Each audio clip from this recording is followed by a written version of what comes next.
I've often heard my spiritual director say, we cannot change what we're not aware of. If we're not aware of the patterns and forces that shape us, then we'll be destined to repeat them. When we become aware of something, we gain the power and agency to make different choices, to change. Early on in my marriage, I thought I was a really good husband, but I wasn't aware of how cutting and insensitive my words could be. Put simply, I didn't know I was a jerk. But by God's grace and a lot of grace from my wife, Alice, I became aware. And when I became aware, I was then able to address it and make changes to my behavior. And likewise, it seems like Christianity as a whole might be coming to this harsh realization, a kind of rude awakening. Like, wait, am I the jerk?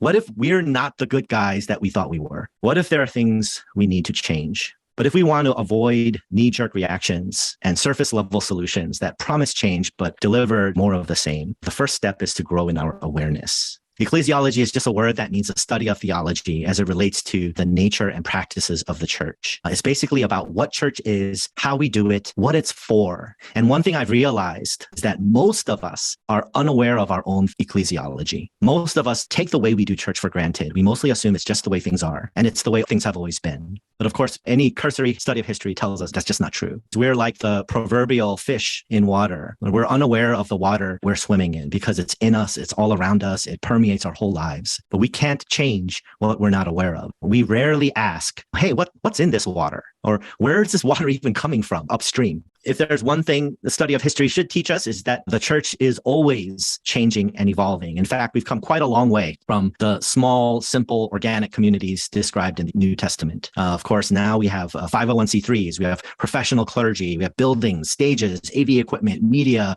this entire Christian industrial complex. How did we get here? Why do we do what we do? What's in the water? Throughout history, the church has always mirrored the surrounding culture. When the world was shaped by emperors and monarchies in the Middle Ages, the church essentially became a monarchy. We appointed popes and patriarchs. In the time of the Enlightenment, the world was shaped by the academy. And so the Protestant church had its schools and theologians. And as a result of the Industrial Revolution, the world was started to become shaped by economies. And so the evangelical church has become a mirror image of capitalism. And I would argue that the world is changing again, and so is the church.